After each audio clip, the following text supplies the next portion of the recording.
Job లేక ఇబ్బంది పడుతున్నారా? అయితే మెడికల్ కోడింగ్ మీకు మంచి ఆప్షన్. వెంటనే కాల్ చేసి కోర్సులో జాయిన్ అవ్వండి. నమస్తే రమగారు. నమస్తే జయ. రమగారు, చాలా మంది మీకు వాళ్ళ వ్యక్తిగత సమస్యలు ఉన్నప్పుడు మీతో పర్సనల్గా ఫోన్ కాల్లో మాట్లాడి ఆ సమస్యని నివృత్తి చేసుకొని మీ సలహా తీసుకుంటూ ఉంటారు కదా. వీటిలో ఫ్యామిలీ ఇష్యూసే ఎక్కువగా మీ దాకా వస్తూ ఉంటాయి కదా రమగారు. అపాయింట్మెంట్స్ బుక్ చేసుకొని మనం ఒక నెంబర్ ఇస్తూ ఉన్నాము. అంటే అఫీషియల్గా అందరి ముందు మాట్లాడలేని విషయాన్ని పర్సనల్గా మీతో మాట్లాడి మీ సలహా సూచన తీసుకుని దాన్ని సరిదిద్దుకుంటున్నారు. ప్రతి నెల మనం చాలా కేసెస్ ఇలాంటి ఇష్యూస్ చూస్తూ ఉంటాం.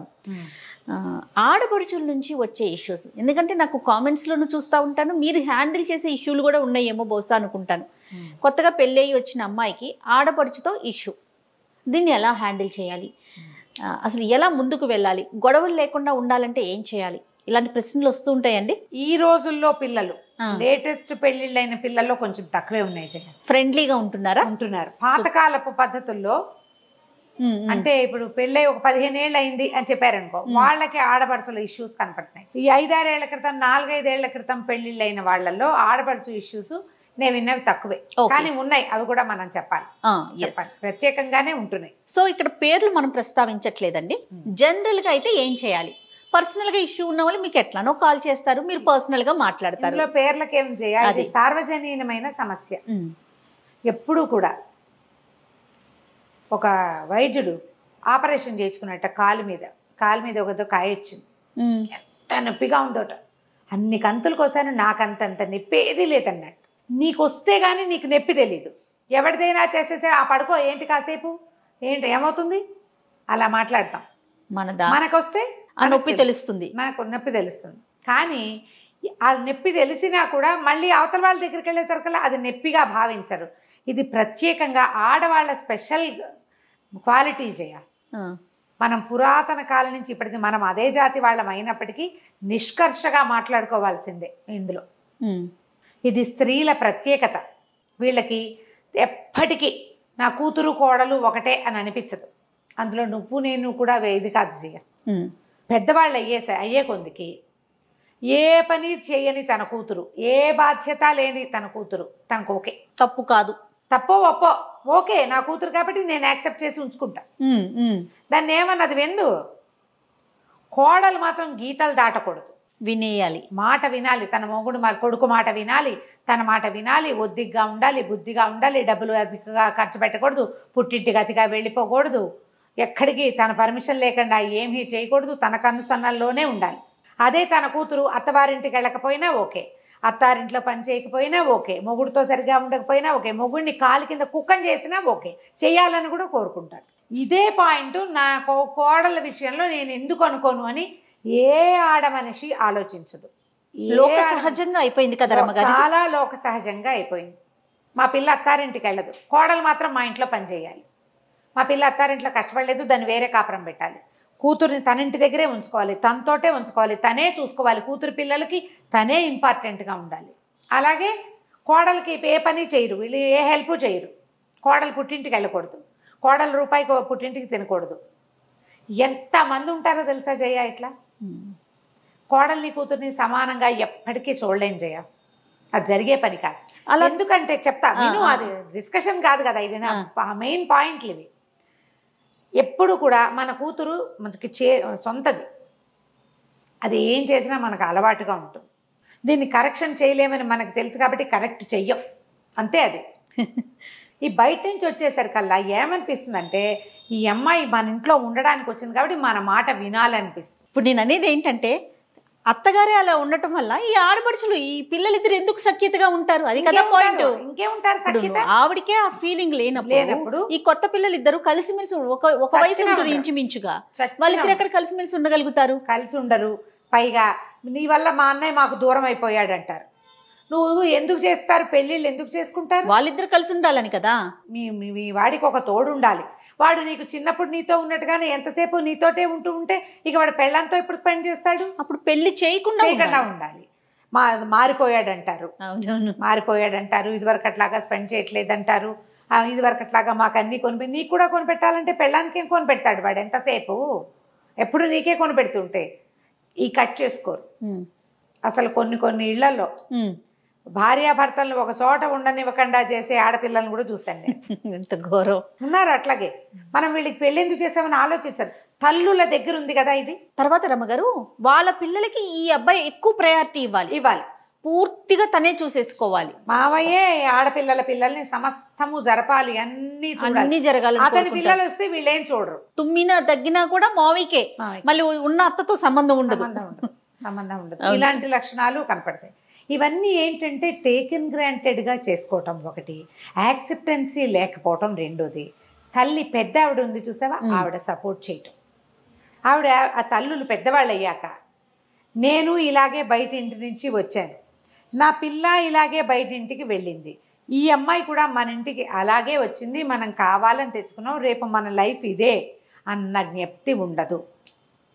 ఆడపిల్లలకి విపరీతంగా ఇంపార్టెన్స్ ఇస్తారు. వాళ్ళకి వేరే ఇల్లు మారిపోతుంది. నేను ఇంకోటి కొత్తగా వింటుంటాను రమ్మగారు, ఏమనమాకరు అది ఏడ్చేస్తుంది, తల్లి అనేస్తా ఉంటదండి. ఏమనకూడదు, ఏడ్చేస్తుందని ఈవిడే ముందు హింట్ ఇచ్చేస్తుంది అనమాట. ఓహో ఏడవాలా అని తను తెలుసుకోవటం, ఏడ్చేసిద్దేమోనని అన్నయ్యో తమ్ముడో ఫీల్ అయిపోవటం, ఎప్పుడు ఊరుకోవటం. అవునవును. ఎంత మాట పడితే అంత మాట అనేయొచ్చు, కానీ ఆ అమ్మాయిని బాగా చూసుకోవాలని తల్లి ఎప్పుడు కొడుకు చెప్ప. అంతేగాని నువ్వు అన్నయ్యతో సరిగ్గా ఉండు అని చెప్పదు. ఈ అన్నయ్యతో వదినతో బాగుండు అని చెప్పని తల్లుల సంఖ్య విపరీతంగా ఉంది జయ. అవునండి. నువ్వు ఇట్లా బిహేవ్ చేస్తే ఎట్లా, ఇది తప్పు కదా, నువ్వు రేపొద్దున పెళ్లి చేసుకుని ఎట్లా అడ్జస్ట్ అవుతావు, ఇలా ఎందుకు బిహేవ్ చేస్తావు అని ఆడపిల్లల్ని కరెక్ట్ చేయరు. మన పిల్ల ఎలాంటి డ్రెస్ వేసుకున్నా ఓకే, దాని ఇష్టం, దాని ఆఫీసు. కోడలు మాత్రం ఒద్దిగ్గా ఉండాలి. మన పిల్ల మొగుడిని పేరు పెట్టి పిలుస్తుంది, కోడలు పేరు పెట్టి పిలవకూడదు. అవి కూడా నేను చెప్తున్నాగా, మన అమ్మాయి మన ఇంట్లోనే ఉండాలి, మన కోడలు పుట్టింటికి వెళ్ళకూడదు. మన ఆడపిల్లలు ఎప్పుడు పండగలకి మన ఇంటికి వస్తారు, కోడలికి పుట్టిల్లు ఉండకూడదు. కోడలు కూడా వీళ్ళతో వాళ్ళు వస్తారు, నువ్వు వెళ్ళిపోతే ఇట్లా వదినతో సరదాగా ఉండాలనుకున్నావు అంటే అత్త వాళ్ళు వదినతో వాళ్ళే స్పెండ్ చేయడానికి అత్తారిల్లు వదిలి పుట్టింటికి వస్తారు.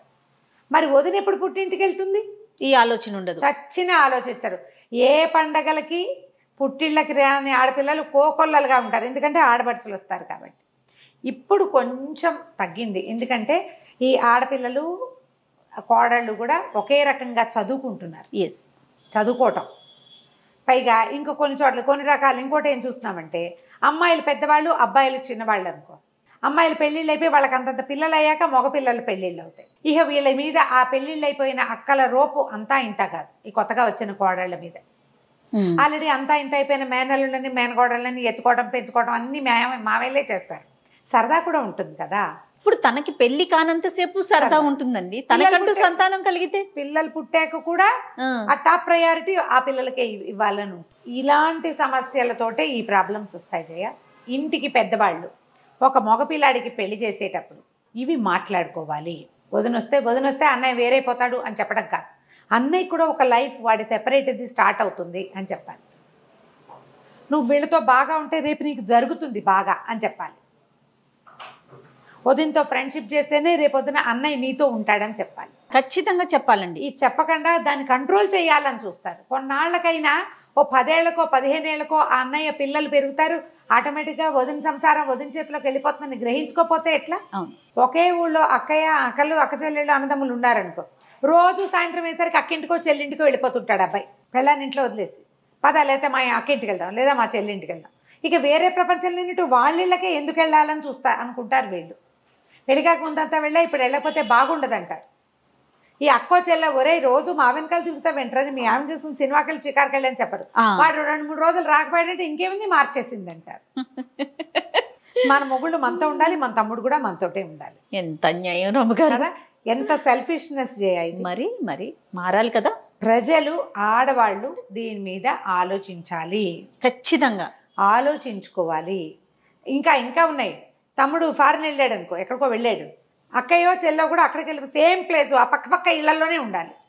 మా అమ్మాయి మా అబ్బాయి ఒకచోటే ఉండాలని కోరుకుంటారు తల్లిదండ్రులు. అది కోడలు ఛాయిస్ లేదు. ఇంకా ఆ అమ్మాయికి తన జీవితం ఎలా ఉంచుకోవాలి, తన భర్త తను ఎక్కడ ఉండాలి, అవేం ఆలోచన లేవు. ఆవిడ నువ్వు అక్కతోటే ఉండాలి, లేదా నువ్వు చెల్లితోటే ఉండాలి.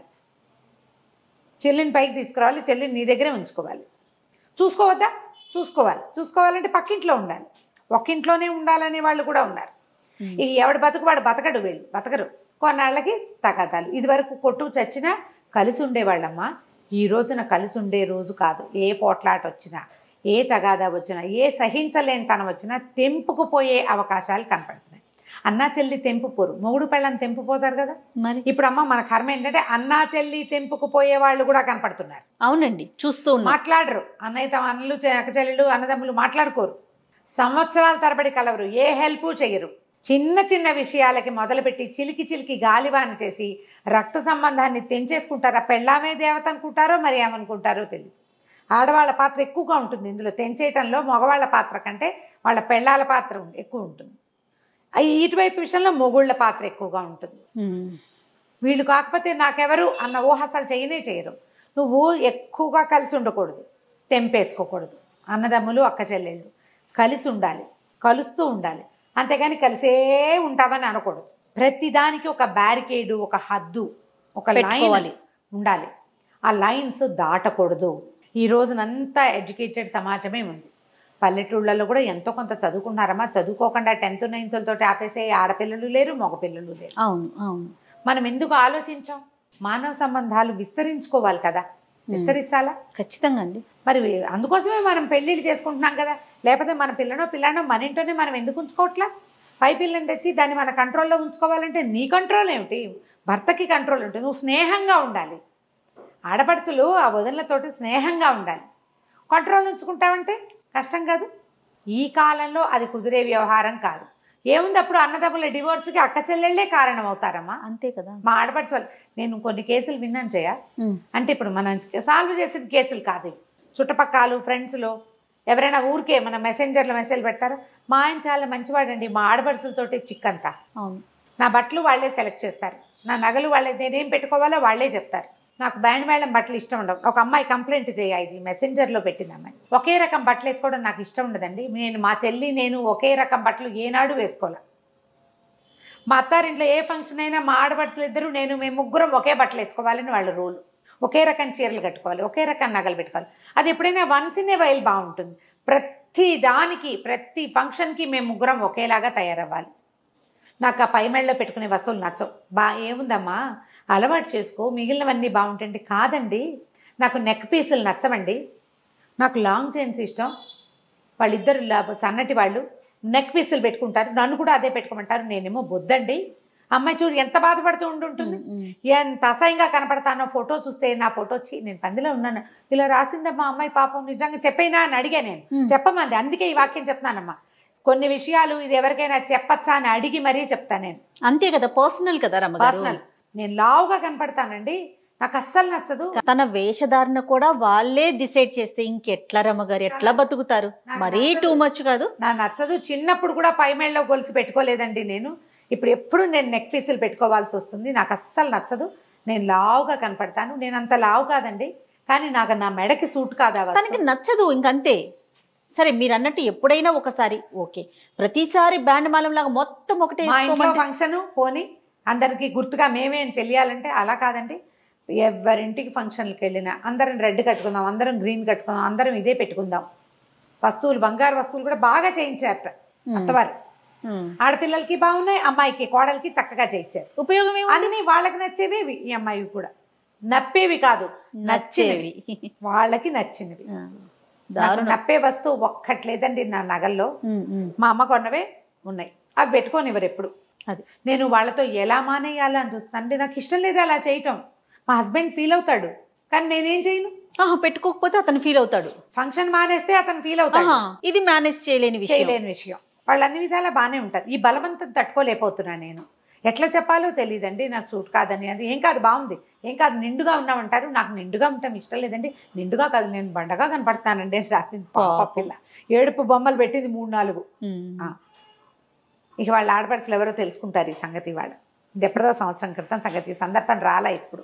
అదేలేండి, తెలుసుకోవాలి కదా. తప్పు కదా రమ్మగారు, తప్పు కదా. మరి తన ఎవరి ఇష్టం ప్రకారం వాళ్ళు ఉండని వాళ్ళు కదా. కనీసం కొన్నిసార్లు అయినా ఏదో ఒక సందర్భంలో అయినా. ఇప్పుడు బయటికి వెళ్ళేటప్పుడు ఇంకొంచెం ఎక్కువ రెడీ అవుతారు కొంతమంది, ఏదో అందంగా సహజం కదా ఇవన్నీ. తన సొంత విషయాల్లో కూడా ఇన్వాల్వ్ అయిపోతాయి. నేనేం చెప్పంటే, అమ్మ ఒక సంవత్సరం 2-3 ఏళ్ళు గడిచేసరి కల్లా ఏవో ప్లేసులు మారుతాయి, వాళ్ళ ప్రయారిటీస్ కూడా మారుతాయమ్మా, కొంచెం అడ్జస్ట్ అవ్వు. మీరు ఎప్పుడు ఎప్పుడు చెప్పేదే.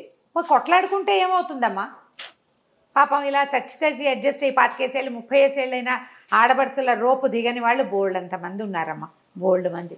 ఏదో ఒక మాట వీళ్ళు విసిరి, ఒక మాట వాళ్ళు విసిరితే సరిపోతుంది, బాగానే ఉంటుంది. అలా కాకుండా వీళ్ళు లాగేసి మెడకు ఉచ్చేసి లాగేస్తామంటే అది కష్టం కదా. మరి ప్రధానంగా ఏంటంటే తల్లులు దీని మీద ఆలోచించాలి. పాత్ర ఇక్కడ తల్లులదే. వాళ్ళు చెప్పాలి ఇది చేయకూడని పని, ఇంత ప్రెస్ చేయకూడదు, అన్నయ్య జీవితం, నువ్వు అన్నయ్యతో బాగా ఉండాలి, వాడిని కష్టపెట్టకూడదు, వాడిని బాధ పెట్టద్దు. చాలా మంది తల్లులు కొడుకులకి వచ్చే కూతుళ్ళకి సారీలు చెప్పాలనుకుంటారు. అది ఉంది, వాళ్ళే సరిగా ఉండాలి. ఇది ఆడపిల్ల అంత మాత్రం ఏడుస్తుంది. అదే నేను చెప్పా కదండి, ఏడుస్తుందని వీళ్ళే ముందు హింట్ ఇస్తారు. దాని ఇష్టం. అది ఏడుస్తుంది అంటే ఏడవమని తనకు ఒక హింట్ ఇస్తున్నారా మీరు అనిపిస్తుంది నాకైతే. అవును, అది కూడా చేస్తారు. ఇలాంటి సిచ్యువేషన్స్లో ఎప్పుడు కూడా ఒక్కళ్ళ వైపే తప్పు ఉండదు. వాళ్ళు ఎక్కువ రోప్ చేస్తున్నారు, వీళ్ళు కూడా ఏదైనా కొంచెం చేస్తున్నారేమో, ఇలా కూడా ఉంటుంది. ఇప్పుడు మనం ఆడపడుచులనే కాక తిడుతున్నామని అనుకోకండి, మేము కూడా ఆడపడుచులమే కదా, మేము 8 మంది అక్క చెల్లెళ్ళు, మాకు ఒకడే అన్నయ్య. కోడళ్ళ బిహేవియర్, ఇది అమ్మాయిల బిహేవియర్ గురించి చెప్తున్నాం. రైట్. కోడళ్ళ బిహేవియర్ గురించి కూడా మాట్లాడదాము. ఈ రోజుల్లో ఆడపిల్లలు మీ అన్నదమ్ములకి వివాహాలు అవుతూ ఉంటే అన్నయ్య కొత్త జీవితాన్ని మొదలు పెట్టబోతున్నాడని అర్థం చేసుకోవాలి. ఒక పార్ట్నర్ని తెచ్చాం, లైఫ్ లాంగ్ ఆ అమ్మాయితో అతను కలిసి ఉండాలి. ఆ అమ్మాయి మీ అమ్మా నాన్నల్ని కాచుకోవాలి, మిమ్మల్ని ముద్దుగా ముచ్చటగా చూసుకోవాలి. రేపు పొద్దున మంచి చెడు చేయాల్సిందే ఆ అమ్మాయే చేయాలి. కాబట్టి మీరు వచ్చిన అమ్మాయిని చక్కగా చూసుకోండి, మీరు అన్నట్టు ఫ్రెండ్లీగా అంతే రమ్మగారు. అమ్మాయికి పీటేసి పట్టాభిషేకం చేయక్కర్లేదు. మంచిగా అమ్మాయిని మనలాంటిదే ఈ అమ్మాయి కూడా, బయట నుంచి వచ్చింది మన ఇంటికని ముద్దుగా చూసుకున్నారనుకో, అన్ని ముద్దు ముచ్చట్లు బాగా జరుగుతాయి. కాదు రమ్మగారు, మన అమ్మ నాన్న కొన్ని రోజులతో ఆగిపోతారు, వాళ్ళ ప్రయాణం ఆగిపోతుంది. మనము మన ఇంటికి వచ్చిన అమ్మాయి కదా ఇంకొంచెం ముందుకు వెళ్తాము, రేపటి రోజున తను కదా చేయాలి. అన్నకి తమ్ముడుకు ప్రయారిటీ ఇస్తారు రమ్మగారు, ఆ ఉన్న అమ్మాయికి ప్రయారిటీ ఇవ్వరండి. అది పొరపాటు, తప్పు. అట్లా తన మనసులో అది పడిపోయింది అనుకోండి, తను దేనికి రియాక్ట్ కాలేకపోతుంది. రియాక్ట్ కాదు, మీతో ఫ్రెండ్లీగాను ఉండలేకపోతుంది. మానవ సంబంధాలు దెబ్బతినేసినాయి చూడు, అంతే కదా. దానివల్ల మీ పిల్లలు కూడా వాళ్ళ కజిన్స్ ని కోల్పోతారు. ఓకే రమ్మగారు, నమస్తే. నమస్తే.